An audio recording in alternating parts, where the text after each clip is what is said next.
আমাদের মোমবাতি প্রজ্বলনের মাধ্যম দিয়ে আমাদের অনুষ্ঠানের আজকে সূচনা হলো।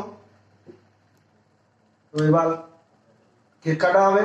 আজ প্রথম আমাদের সেমিনার।